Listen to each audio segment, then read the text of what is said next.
back. There are 9 subjects left. I can only use 4 for the heist, so a week after the seminar, I arranged to test the limits of their responsiveness to authority. So, a week ago, I arranged for them to take part in what they now think is a piece of unfilmed academic research at a university, and nothing to do with the show, supposedly looking into the effects of punishment on learning. And they believe now that this is part of their growth. In fact, it was a reenactment of a powerful experiment conducted by Stanley Milgram in 1963 to look at how normal people can commit atrocious acts simply because they're following orders. Milgram's parents were Jewish refugees in World War II, and his pioneering work speaks volumes about the nature of responsibility. It's being filmed with covert cameras. Thank you. Come in. They're introduced to an actor pretending to be another participant. You didn't come from the same room? No. You don't know each other? No. We don't actually know how punishment affects learning.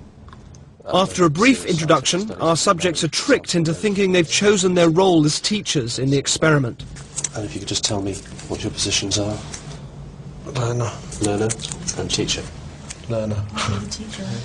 Our subjects observe the learner being instructed by the scientist, who is just another actor. This electrode is connected to a generator in the second room. We won't be going with the teacher. Okay. Just make sure that we have a good contact with the skin and so it doesn't cause any blistering or burning. Is that comfortable? That's okay, yeah. Yeah, and we just place these straps around your arms just to avoid any excess movement. Those aren't too tight. No, that's okay. No. The teacher will read out some word pairs to you. Blue girl. The learner is told he's going to be asked a series of memory questions by the teacher. He will have to word pairs and then correctly remember them when offered multiple choices. If the answer is incorrect, you will receive an electric shock.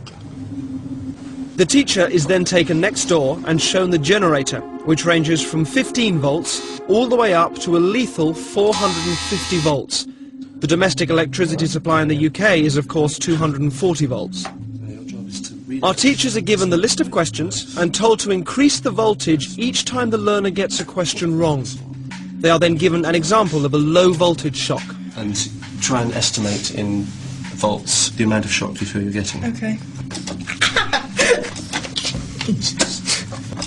Oh, shit. Do you know how much that was? In house. 75. It was actually 45. Oh my God. Teacher, begin. Shoe horn. Steam. The point of this test is to see whether the teachers, our subjects, will call a stop to the experiment or continue to the point where they are administering seemingly lethal electric shocks to the victim simply because the scientist is telling them to. That's correct. The next word is bicycle. The options: tyre, race, helmet, shorts. That's incorrect, so there'll be 120 volts.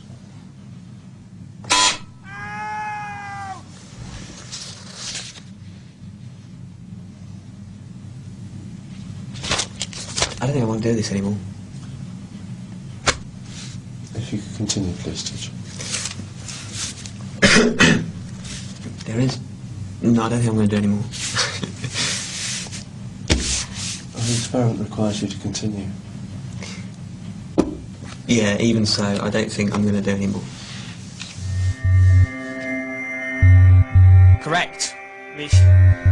Captain. According to plan, our accomplice provided many wrong answers.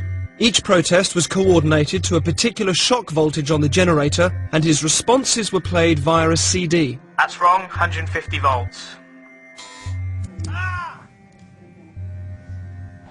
The correct answer is Captain Shoe. Cup. That's wrong. 225 volts. Take it off! I've had enough of this!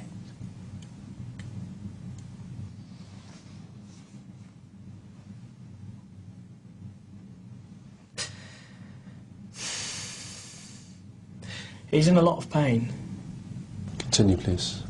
but he's not comfortable. We must continue to the end of the experiment. Whether the learner likes it or not, he has to go on until he's learnt the words correctly. Okay.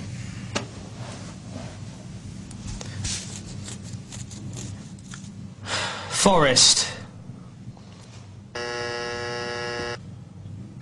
That's wrong. 240 volts.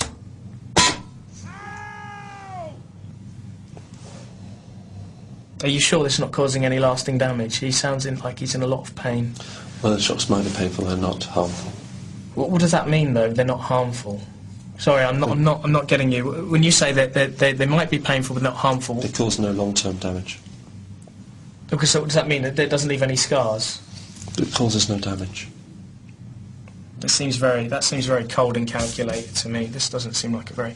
Anyway. Golden.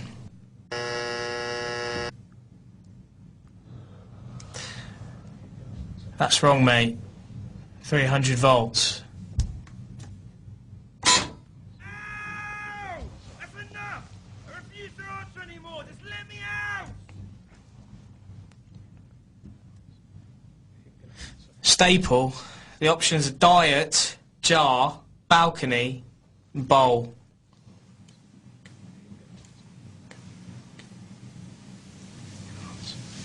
Him gonna answer.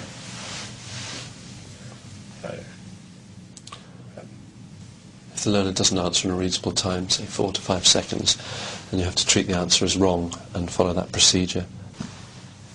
Did you hear that, learner? Just any response, mate. Come on. Wild guess. Please continue.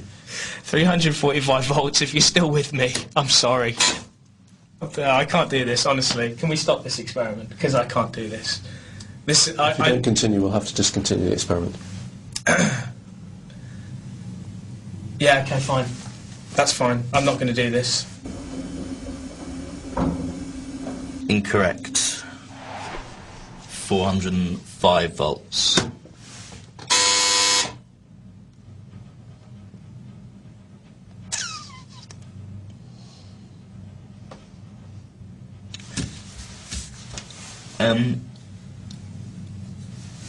Sorry, I don't know. Does someone want to check on him or something? It's just he's not making any noise now, and he was before. And well, I'm quite happy to go on, but I'm just a bit worried about. If you would continue.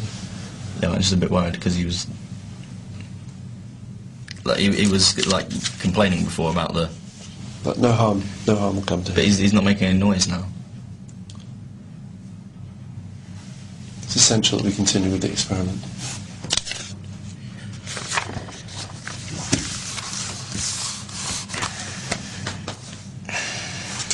Balcony. Incorrect.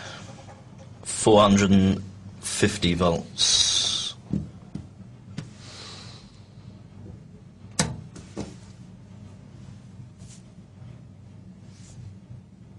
You promise he's not. It won't. Please continue with the procedure.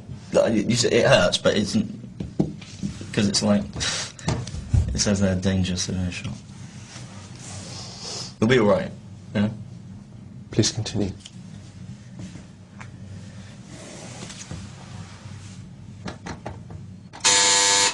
Okay, I think we'll discontinue the experiment there. All of the subjects were told the true nature of the experiment was to see how they would respond to authority, and that it would eventually form part of this show. He is okay. I can tell you, yeah, he's absolutely fine. You actually weren't administering electric shocks to him at all. He is. Wind, bird. In the original Milgram experiment, psychologists were asked to predict how many people would continue to the point that they were administering the highest shock on the board. Their prediction was 0.1%. They were wrong. The results of our experiment were almost identical to the original. Over 50% of participants continued up to 450 volts. The majority of people will administer lethal electric shocks just because a guy in a white coat is telling them to. 450 volts. 450 volts. 450 volts. 450. So after the results of the Milgram experiment, I've now chosen my 4 subjects that will go forward for the heist. Phil was impressively resourceful when he was caught stealing sweets, and held in his anguish during the Milgram Them Defy the Scientist. I did want to include a woman in the group. Jen was the only subject to take a long time to recover after the Milgram experiment, so I felt I shouldn't use her. Veronica didn't steal from the shop, so that left Vicky. Of all the subjects, she was the only one to have known the original Milgram experiment and call a halt to her involvement in it. Can I just say, I can't do this because I've heard of this experiment before. So I think she'll be quite interesting to use, although I don't know if she'll actually take the bait or not. Ali stole most from the shop, seems to be highly responsive, most outgoing, and seemed most happy to continue the experiment until he was stopped. Well, shouldn't it have made more notches on the thing? I'm sorry. Danny stopped the experiment, but in such an outspoken way that I suspected he would have real strength of character to bring out. It's not even reacting anymore.